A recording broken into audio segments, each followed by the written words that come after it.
Luke 10:25-37 in the New International Version, NIV of the Bible. On one occasion, an expert in the law stood up to test Jesus. "Teacher," he asked, "what must I do to inherit eternal life?" "What is written in the law?" he replied. "How do you read it?"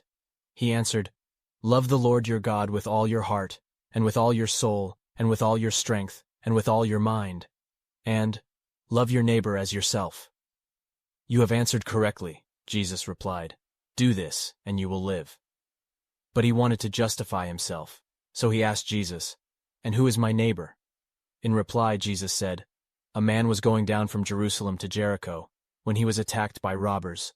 They stripped him of his clothes, beat him, and went away, leaving him half dead. A priest happened to be going down the same road, and when he saw the man, he passed by on the other side. So too, a Levite, when he came to the place and saw him, passed by on the other side. But a Samaritan, as he traveled, came where the man was, and when he saw him, he took pity on him. He went to him and bandaged his wounds, pouring on oil and wine. Then he put the man on his own donkey, brought him to an inn, and took care of him. The next day, he took out 2 denarii and gave them to the innkeeper. 'Look after him,' he said, 'and when I return, I will reimburse you for any extra expense you may have.' Which of these 3 do you think was a neighbor to the man who fell into the hands of robbers?" The expert in the law replied, "The one who had mercy on him."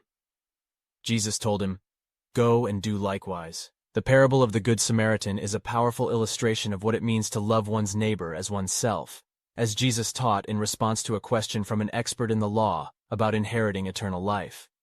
The parable highlights several key themes and lessons, including compassion and mercy. The Samaritan in the parable demonstrates deep compassion and mercy towards the wounded man, going out of his way to care for him and pay for his expenses. This illustrates the importance of showing kindness and concern for others, even those who are different from us or outside of our social circle. Overcoming prejudice and stereotypes. The fact that the hero of the parable is a Samaritan is significant, as Samaritans were despised by Jews at the time.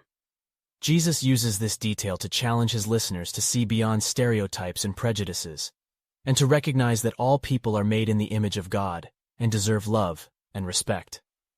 Practical love in action. The Good Samaritan doesn't just feel sorry for the wounded man, he takes concrete steps to help him. This teaches us that love for our neighbor is not just a feeling or sentiment, but it requires action and sacrifice. It may involve inconvenience, expense, and risk, but it is always worth it. The call to go and do likewise? At the end of the parable, Jesus tells the expert in the law to go and do likewise.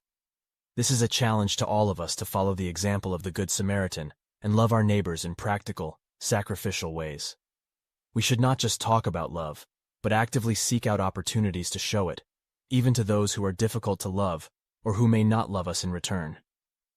Overall, the parable of the Good Samaritan teaches us that true love for our neighbor is characterized by compassion, mercy, practical action, and overcoming prejudices and stereotypes.